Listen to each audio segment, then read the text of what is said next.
Bismillahirrahmanirrahim. Assalamu alaikum wa rahmatullahi ta'ala wa barakatuh. Dans cette vidéo, je vais terminer le TP numéro 3 concernant l'analyse factorielle des correspondances. Donc, je préfère de répartir ce TP en deux parties. Donc, dans la première partie, j'expose la représentation des données sur le plan principal. Et dans la deuxième vidéo, je parle sur le cercle de corrélation. Alors, je commence. Donc, je rappelle que les données en question, comme j'ai déjà exposé dans les vidéos précédentes, il s'agit je répète l'exécution. Donc, il s'agit des données comme suit. Donc, c'est un tableau de contingence. Dans les lignes, c'est les tâches effectuées par les membres de la famille, à savoir femmes en alternance, bien des fois la femme, des fois l'homme, et ici le mari, et les deux, donc entre mari et mari et femme. Alors, nous avons plusieurs tâches effectuées dans la maison: blanchissement, déjeuner, dîner, petit déjeuner, vaisselle, rangement, shopping officiel, conduite, financement, assurance, réparation et vacances. Alors, donc, on peut voir ce tableau. Si on parle des lignes, donc le blanchissement, donc c'est un vecteur de 4 dimensions, donc c'est un vecteur de R puissance 4, et ainsi de suite. Donc chaque élément, donc chaque ligne, on peut voir chaque ligne comme un élément de R4. Donc, je répète encore une fois, donc il s'agit de croiser deux modalités ou bien deux variables. La première variable, c'est une variable qualitative, dont les modalités, c'est femme en alternance, mari et les deux. Et la deuxième variable à comparer, donc bien à comparer, c'est blanchissement, déjeuner, etc., etc. Donc nous avons 13 modalités pour la variable V1 en ligne, et nous avons en colonne la variable V2 avec 4 modalités. Et ça, c'est l'effectif de chaque croisement entre les deux modalités, entre les deux vecteurs V1 et V2. Alors, quel est le problème ici là? Donc, vous remarquez que chaque ligne représente un point avec 4 coordonnées. En pratique, on peut pas représenter un point dans R4. On peut représenter un point dans R2 ou bien dans R3, mais R4, non.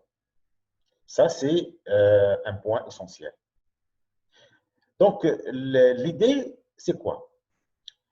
De représenter ces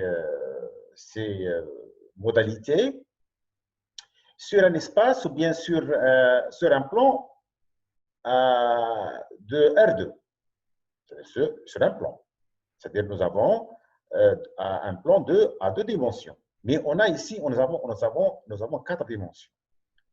Donc, on cherche alors, donc en d'autres termes, le blanchissement, c'est un vecteur dans R4 muni de la base canonique, E1, E2, E3, E4. Donc, chaque ligne, c'est un élément de R4 associé au bien muni de la base canonique. Donc, alors, pour représenter chaque ligne sur un plan, on va chercher une autre base. Une autre base dans laquelle, dans la première composante, a le maximum, ou bien une variance égale la plus grande valeur propre. C'est-à-dire que dans l'axe, ça c'est représente l'axe principal, c'est-à-dire les composants sur l'axe principal, le premier axe principal, et les deuxièmes coordonnées, donc c'est dans le deuxième axe principal. En d'autres termes, c'est-à-dire la majorité ou bien le maximum d'informations sera sur le premier plan. C'est-à-dire c'est-à-dire que la majorité, c'est-à-dire qu'on dit que 80%, 70%, 90% de l'information est résidue dans le premier plan principal. Donc, et la même chose, ça, si on parle du porphyrie. Si on parle du porphycolone, on va faire le transposé de la matrice, elle devient femme en alternance, mari et deux, en ligne, et en colonne, c'est blanchissement déjeuner. Il devient chaque élément, par exemple, femme, c'est un élément de R13. En alternance, c'est un élément de R13, etc. Donc, on va faire aussi la même chose, de chercher donc une autre base, une base hein, pour laquelle on représente femme, par exemple, dans R2, dans un plan, etc. etc.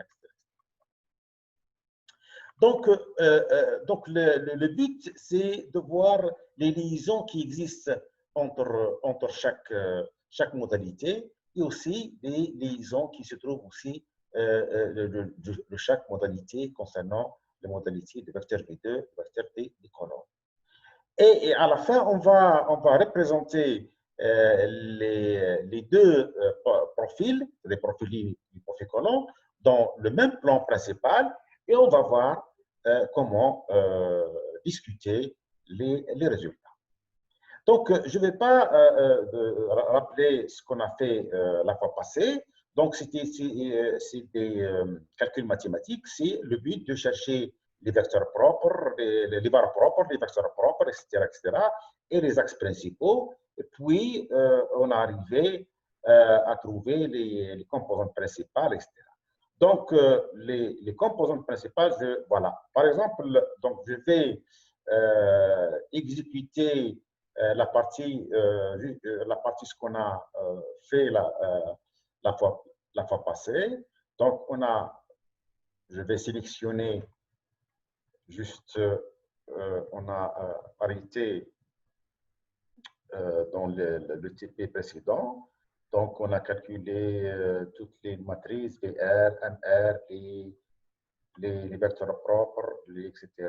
Et alors, là, voilà, je m'arrête ici. Donc, on a arrêté à la formule de reconstitution des données.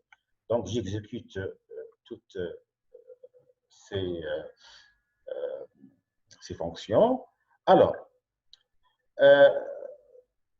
là, je peux venir ici et voir, par exemple, je rappelle les valeurs propres. Voilà, les valeurs propres. Ça, c'est les valeurs propres. Les valeurs propres pour la matrice du profil ligne, on a trouvé donc 54, donc 0,54, 0,44 et 0,12. Je note bien toujours aussi dans l'analyse de facteurs de correspondance, toujours les valeurs propres, c'est entre 0 et 1. 0, donc les lambda K inférieur ou égal à 1. Très bien. Les vecteurs propres, donc ça c'est les valeurs propres non nuls. Donc on doit choisir toujours les valeurs propres non nuls et ils sont ordonnés en ordre décroissant. Les vecteurs propres maintenant, les vecteurs propres non nuls, CUR, voilà, ça c'est les vecteurs propres non nuls pour voilà, donc pour les profils. Donc pour remarquer qu'on a déjà commencé à réduire l'espace en trois dimensions. Très bien. Ça, c'est pour normer les vecteurs propres, etc. Alors, là, c'est les composantes principales du profiling. Ça, c'est les composantes principales. Voilà. Ça, c'est les composantes principales. Vous remarquez, pour expliquer ça, donc les données, voilà, donc les données originelles, sont en 4 dimensions. Vous remarquez 1, 2, 3, 4. On a déjà, donc, et ça, c'est donc ça, la première composante, la deuxième composante, la troisième, la quatrième, dans la base canonique. Ça, c'est des données originelles. Le but, c'est réduire cette matrice en 2 dimensions, au maximum 3 dimensions. Donc, là, on a trouvé que les vecteurs propres, donc les variables propres non nulles, et des dimensions 3. Donc, on a déjà réduit l'espace de R4 jusqu'à R3. Donc, chaque composante, donc chaque ligne a 3 composantes au lieu de 4 composantes. L'idée ici qu'on va aussi exposer que la première composante a une variance égale lambda 1. Et lambda 1, c'est la plus grande valeur propre. Et la deuxième, la variance de cette composante égale la deuxième valeur propre. Et ainsi de suite. Donc, on va représenter la décroissance ou bien l'inertie de chaque axe principal. Et là, pour voir le plan principal, c'est-à-dire le premier plan, le plan formé par le premier axe principal et le deuxième axe principal, donc son pourcentage d'inertie. Donc, je vais représenter ça graphiquement. Très bien, voilà. Donc, je vis ça par l'histogramme. Alors, vous remarquez ici que les lambda, ça c'est les lambda, c'est des valeurs propres. Je divise par la somme des lambda. On remarque que la somme des lambda, c'est quoi? C'est l'inertie totale.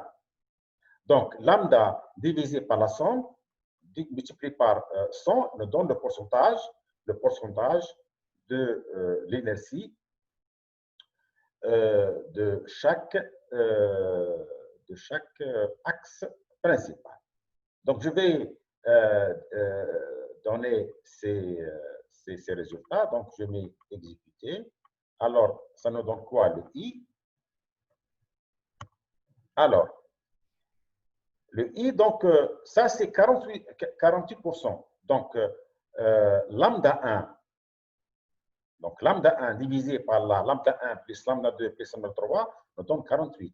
Donc, le premier axe principal, c'est à 48%. Le premier axe principal, puisqu'on a divisé lambda 1 divisé par la somme des lambda.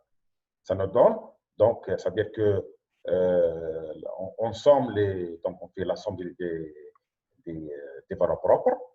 Et voilà, donc lambda 1 divisé par la somme des 3 valeurs propres, ça nous donne 48. Multiplié par 100, donc c'est vous avez 48%. Le deuxième axe, donc lambda 2 divisé par la somme des lambda, 39%, et etc. Donc, vous remarquez que 48 plus 49, on est autour de quelque chose de 80%. 80%, c'est-à-dire le premier plan formé par le premier axe principal et le deuxième axe principal a une inertie à 80%. Je vais représenter ça par un dessin.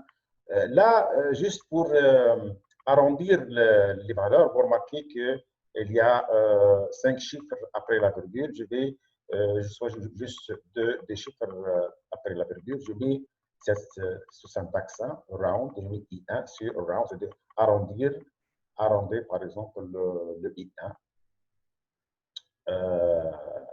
Le premier, par exemple, avec des chiffres après la virgule, je vais exécuter ça. Voilà, j'ai mis I1, vous allez voir. Non, ça c'est I1. Et voilà, donc ça c'est 48,69. Ça c'est l'inertie concernant le premier axe principal. Donc c'est 48,69%. Alors, vous remarquez que le plan formé par I1, I2, I1, c'est le premier axe principal, le deuxième axe principal, j'ai noté P1, P2. Je vais voir combien, donc je vais la somme, donc c'est-à-dire la somme des deux pourcentages. Donc égale, et ça me donne 88%. C'est-à-dire que l'axe principal, le premier axe principal, a une information de 48,69%, et le deuxième c'est 39,81. La somme égale 88,60. Donc, on a une information assez importante. C'est-à-dire qu'on peut représenter les données sur le premier et le deuxième axe principal. Très bien. Donc, je vais dessiner l'histogramme des valeurs propres de pourcentage.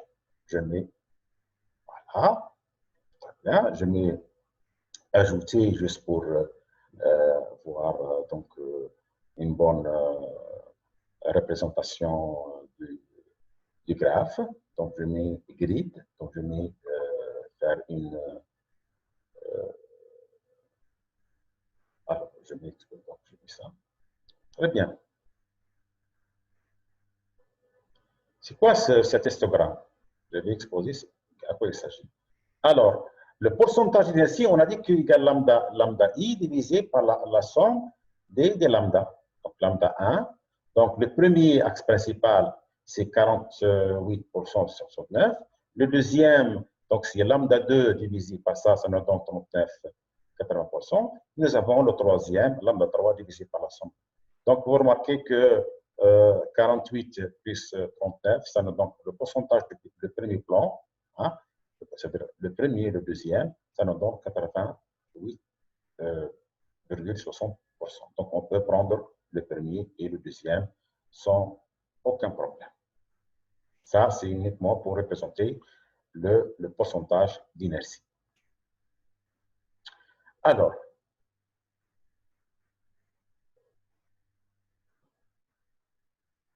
maintenant, on passe à la représentation des données.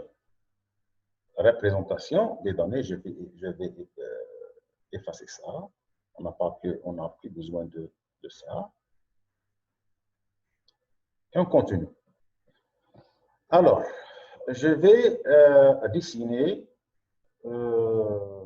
les données. C'est quoi les données? Je répète, c'est, voilà, je vais dessiner la composante principale, la première composante principale et la deuxième composante principale. Je reviens, c'est quoi le CPR1? Voilà, je reviens ici. Je reviens ici. Voilà, ça c'est la première composante et ça c'est la deuxième composante. C'est-à-dire que pour blanchissement, la première coordonnée c'est 0,99 et la deuxième c'est moins 0,49, etc. Donc déjeuner, etc. Donc nous avons, on va représenter les coordonnées. Donc les coordonnées originelles, donc je reviens toujours ici, donc les coordonnées originelles des données, c'est ça. Blanchissement, nous avons ça, et ça, donc nous avons quatre coordonnées.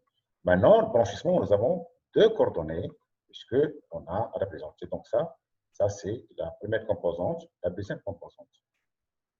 Voilà, donc la première et la deuxième composante, voilà, je peux écrire, par exemple, CPR1,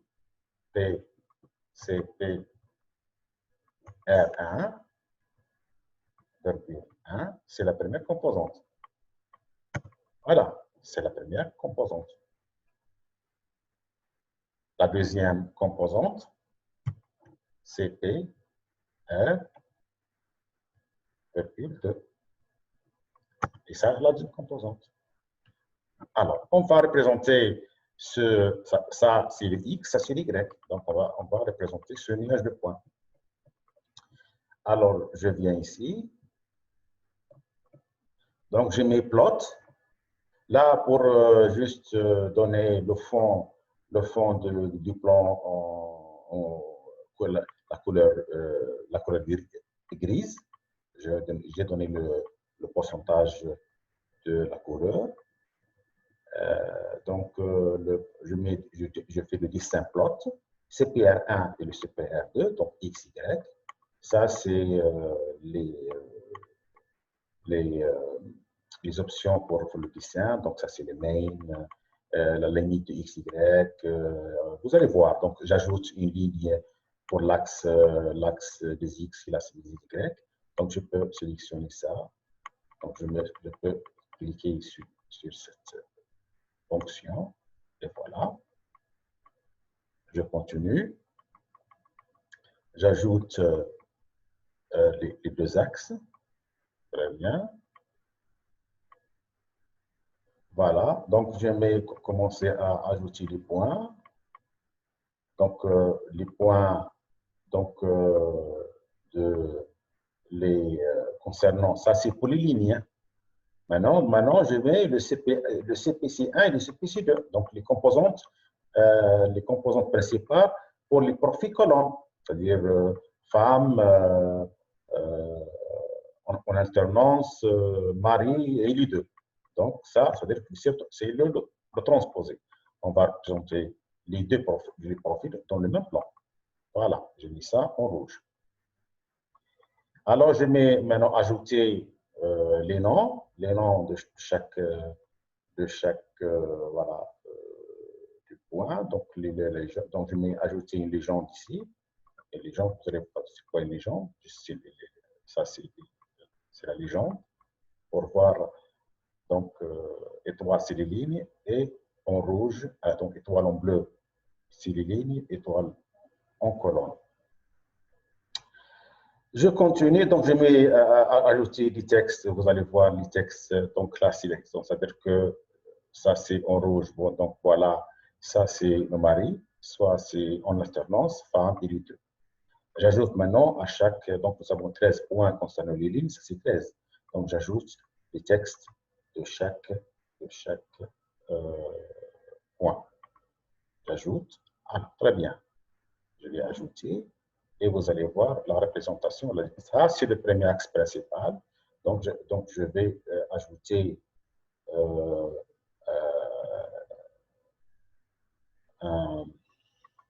grid. Très bien. Et j'ajoute les textes. Et ça, c'est pour ajouter juste pour ajouter les axes principaux. Voilà. Ça, c'est le 1, c'est le premier axe principal. Et ça, c'est le deuxième axe principal. Alors, je vais agrandir. Voilà. Nous avons le premier axe principal, donc le pourcentage d'inertie égale 48,69. Et nous avons le deuxième axe principal, c'est 39,91. Donc, ça, c'est la C des profils lignes et des profils colonnes. Donc, je vais représenter les lignes et les colonnes. Voilà. On remarque maintenant que voilà le dîner, déjeuner, blanchissement. Ils sont, je peux associer les trois lignes ensemble. Et vous remarquez que le femme, elle est représentée avec cet ensemble dîner, déjeuner, blanchissement. Vous remarquez maintenant que je peux associer le mari, par exemple, avec réparation et conduite. Par exemple, le shopping, vaisselle et rangement, ensemble.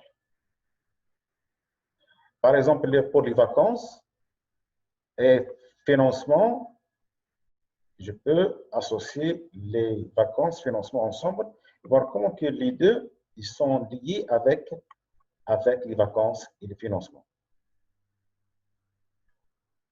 En alternance, je peux associer en alternance ici aussi par rapport à shopping et vaisselle.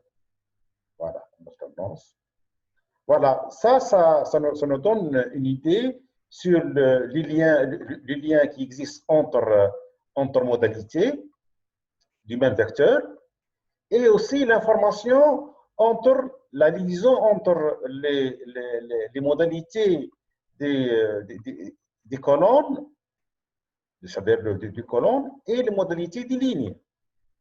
C'est-à-dire, je peux avoir une information entre les lignes et les colonnes en même temps. C'est-à-dire, une liaison entre les modalités du même vecteur et en même temps la liaison entre les modalités des lignes et les modalités des colonnes. Ça, donc Marie, les deux alternances femmes, ça c'est la modalité du vecteur V2, la modalité du vecteur colonne. Et en bleu, c'est les modalités des vecteurs des lignes en bleu. Donc nous avons 13 modalités, nous avons 4 modalités. Donc on va voir comment la distribution des modalités. On peut localiser ou bien donner une information sur le lien entre les modalités de chaque vecteur, donc les modalités du même vecteur, et en même temps aussi le lien entre les modalités de V1 et V2. Voilà. Donc, c'est la position de chaque modalité.